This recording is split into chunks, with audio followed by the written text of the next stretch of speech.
So the story is John Lennon has a sighting, then he has the second one where the beings are in his bedroom. He's trying to wake up Yoko Ono, he can't wake her up, and the beings give him this egg. And this is where you see where it really gets weird. So he gets this egg, and so I write back to Sid, because what the aliens, or what John Lennon had told Uri Geller when he gave him the egg was, this may be my ticket to another planet, but I don't want it, you can have it. So, because an orb came down my driveway, 11 feet up, and it was dripping this metal. And so he hit the metal off the ground, he gathered all this metal, and they sent it for analysis. But he said it was an orb, and it was dripping metal, and he was standing right there.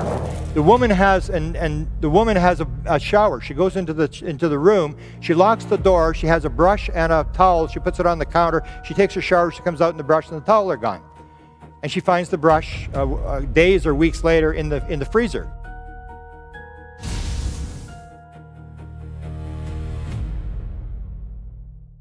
So when they started doing the metals, Hal Puthoff and mostly Hal Puthoff and Eric Davis, they were doing these analysis, and I know that Russell can remember this. Back in the SRI days when Uri Geller went there, there's a famous story told. They take Uri, it's Hal Puthoff, Edgar Mitchell, and Uri Geller, and they go to a restaurant, and Uri Geller is eating ice cream, and he suddenly cuts his lip on a piece of metal, pulls it out of his mouth, and Edgar Mitchell looks at it and he said, "Where did you get that?" "That's my pin that I lost in Houston years ago. How did you get that?" And he takes the pin, and they go back to the lab, and that same afternoon, the back half of the pin falls in behind them. They hear it falling on the floor. They pick up the back half of the pin, and another thing appeared. So that's an apport. An apport is something that moves from one place to another, and a manifestation is something that doesn't seem to be on the world, it comes from somewhere else. So this is an apport. It's sort of moved, it's hidden, Mitchell loses it, and then it reappears a couple of years later in Uri Geller's ice cream. So what happened was, when they started doing all this metal stuff, I immediately decided, this is crazy stuff. I mean, come on, you don't fly a flying saucer across the galaxy and then little pieces start falling off. And I'm going, they're dropping this stuff. They just want you to go, wow. They want you to take a look at this metal and go, oh, that's so cool. And then you go get it analyzed and you find out it's got rare isotopes. So what? Doesn't mean anything. So what? It's rare isotopes. It's unusual, yeah. But what they're trying to do is get you to go, wow, maybe we aren't alone. Maybe we don't understand everything. Why is this stuff so weird? So you can see some of this stuff. This is Paula's piece from 1945. And there's a lot of this stuff. This I found in Stanton Friedman's files. And I actually told the archives, I said, you better put this under archives control. Someone's going to walk off of this thing, because it's a piece that some guy gave and he claimed it was from Roswell. And I guess Stan never analyzed the thing. And so when I realized this, I went to Hal and I asked Hal, I said, Hal, don't you think this stuff is like apport material? Like, it doesn't make any sense that things are crashing or pieces are falling off. And Hal is always very short with his responses. And he basically said, we'll analyze the material one step at a time. So he really didn't deny that there may be some sort of apport thing to this thing, but he said we're going to analyze the material and then we'll go from there. Here's one that came, and you see these patterns, that I know the patterns, and I guess I'm going to release them, so now people can make up the stories, but I knew the patterns. One of the patterns is that when they find these apports, the temperature is increased. And this one came 1939, and it was in James McDonald's collection at the University of Arizona. My assistant Desta found it in a file. And so they had taken it to the NASA lab, because it was in '67 they were going to the moon, and there was a lab in Tucson, and they had taken it in there to analyze this thing. It had come flying out of the sky. The guy watched this thing come out of the sky like a meteorite, and it embedded itself into the garden in 1939, and it was red hot, which is a key, because they're all like that. And how would the guy make the story up? How would he know that it's red hot when it comes down? So he waited for it to cool, he used a knife, he pulled it out of the garden. Then his daughter takes it to the NASA lab in 1967, and they just say, we really don't know, it's really weird, it's made out of 99% nickel, and the metal is wrapped around in a pattern, and the inside is a copper core. So what does it determine? It's really weird. So you go, what is that? How could that possibly happen? And it makes you think. It makes you go, wow. It makes you start to think about it. So that one was there. And this is the one from 1985. This is known as the Bob White piece. He's at the Utah-Colorado border, and he sees this UFO with his girlfriend, and this thing shoots this piece out. And he picks it up after it cools down. It's red hot. when it comes out. Same phenomena. 2 different stories, 50 years apart, and they talk about the same thing. It's red hot when it comes out. He sends it to like 14 different labs, rings like a bell, has all these weird characteristics. Nobody can figure out what this thing is, how it was formed, and this sort of stuff. So he has that piece. Then I have Chris Bledsoe, who's a very high-level contactee who all sorts of high-level government people are watching. Just very bizarre. I had a very bizarre experience with him, so I know he's the real deal. He tells me, he said, well, they're not, first I said they were shooting it out of the crafts. He said, no, they're not shooting it, they're dripping it. And so I said, well, how do you know they're dripping? He said, because an orb came down my driveway 11 feet up, and it was dripping this metal. And so he hit the metal off the ground, he gathered all this metal, and they sent it for analysis. But he said it was an orb, and it was dripping metal, and he was standing right there. Here's Tyler D., along with Diane Pasulka, and they're at the Vatican Library. They're looking at the secret files in the Vatican Library. Taylor is the famous, Tyler D. is the very famous engineer who had the download and knows how these download things work. He was going to look at the secret files in the Vatican Library because he wanted to look at levitating monks.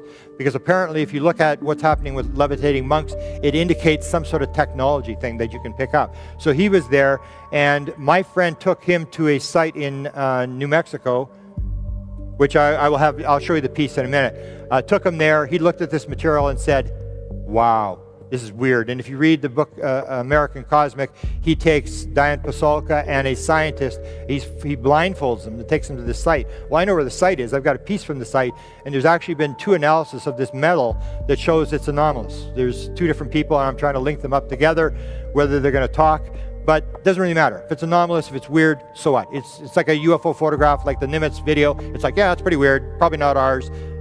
Until you talk to the people who are interacting with the phenomena, that's a waste of time. It just tells you, yeah, something's going on. I knew something was going on in 1975 when it flew in front of the car. I knew that. I don't need to go down that road. So he has this material from this site, and it was actually my friend who took him there. So I'm going to do manifestations and apports. I'm going to go pretty fast here. I'm just going to flip through them because there's an awful lot. Very bizarre. I get dragged into it like I did with the music book and all the other things. I didn't intend to do this. It just sort of came, and I got dragged down this little rabbit hole. So here we go. This is the metal that we have from the site. It's very sort of anomalous. My friend gave it to me, said, I really don't want it. And then next he said, oh, you can cut off a little piece. I'd like to have it back. So the guy who sort of started it, but the piece that I was shown from them that was analyzed at MIT, it looks identical to this piece. I said, yeah, I think it's the same crash site. Here's this guy. The way I got into the apports was I went to Ray Hernandez. We were at LAX, and as they say, nothing happens by accident. We were there waiting for an Uber. We missed 3 Ubers. The Uber couldn't find the gate 4 or wherever we were, and took a long time. So Ray's talking to me, and I said, Ray, you got like these 6,000 experiencers. Who's the best guy you got? And he said, Alberto, this guy here. And then he starts telling, he's got these downloads, physics, and they'd shown this to Rudy Shield and Edgar Mitchell, this sort of physics stuff this guy was getting. And they said, well, we really don't know for sure what this is, but this is pretty advanced stuff. And then he started talking about these apports. The guy gets swords, he gets all sorts of stuff, and this stuff's falling out of the ceiling and stuff like that. And I go, it's what? Falling out of the ceiling? And he said, yeah, he gets this stuff all the time. And he gives me this photograph, and you see this cabinet in the back, and that's all the apports that have fallen in this guy's presence behind him. And you never film it. It always happens behind you. And so I said, apports? Is that what it's called, apports? Yeah. And he said, yeah, apports. So then I'm coming here to the conference last year. I talked a little bit about this last year. I go and I said, this apport thing is pretty cool. And here's when you get the synchronicities that basically tell you, okay, now you're to study this stuff. So I'm here a couple days early, I go on the computer, and I'm sitting there on the computer, and I go, apports. What's an apport and stuff? And Stanley Krippner, who's one of the top parapsychologists of the 20th century, pops up, and he's talking about apports dealing with psychics. So we're doing the experiencer UFO thing. He's doing the psychic thing, which is just a different version of the field. And he talks about the fact that he had all these apports from a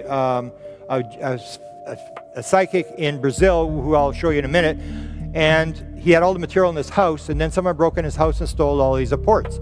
So he said, well, I wanted to make sure the next ones would survive, so I actually took the next ones I got, and I sent them to a university in Canada, the University of Manitoba. And I went, I worked there for 37 years. Like, what's the chance I'm into apports and suddenly there's a port collection at the University of Manitoba. There are only 2 collections in the world. One's at Stanford, one's at my university. So I'm like, oh, I got to go here. So I start the apports and just the floodgates open and just unbelievable. All this stuff started to happen. This is a major part of I think, of the UFO story to help us explain what they may be doing. But it's part of this wow thing. They want to do really weird stuff to make you go, what is going on here? Like, what, this is not natural. There's something going on, and you feel part of it. So this guy had all these apports. That's what starts it.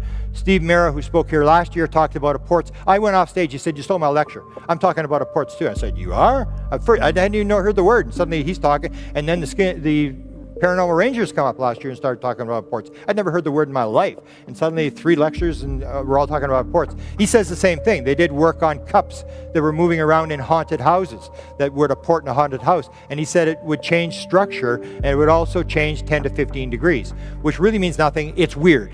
It's yeah, this is for real. That's doing it. They want you to know this is for real, but it's just basically telling you, pay attention. Something's going on that you really don't know. And so I go, like, I can go anywhere. And I did it here a couple times. I'll talk to an experiencer, and I always ask the 2 questions. Did they ever let you fly the flying saucer? That's my first question. And then I always say, do you ever have anything fly around your house or fall out of the ceiling? And most people will go, yeah, all the time.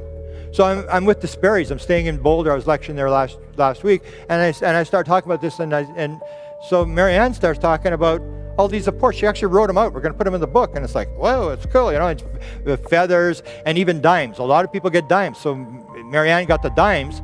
And I said, well, you're like number 9 now of people I know who get these dimes.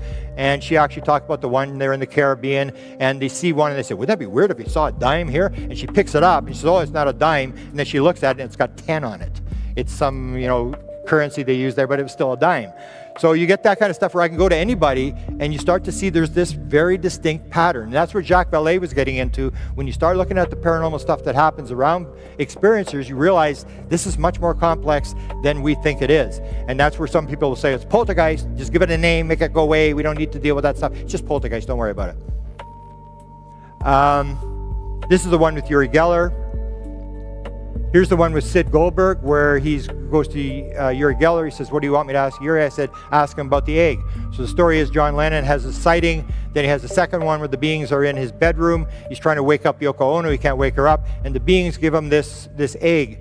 And this is where you see where it really gets weird. So he gets this egg, and he keeps it on his person since about 1978. Never lets it go. And so Sid asks him about the egg, and he tells about me, and I'm this guy from Canada, and stuff like that.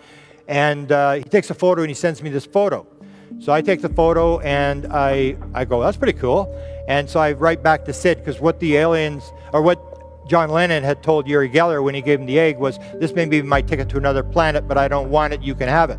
So I wrote back to Sid Goldberg, and I said, good boy, Sid, maybe your ticket to another planet. So meanwhile, he's sitting with Uri Geller in a restaurant, and my email comes in, and he says, oh, here's an email from Grant right now. And he reads, good boy, Sid, maybe your ticket to another planet. And Uri starts pointing up to the ceiling, and they're playing Imagine by John Lennon.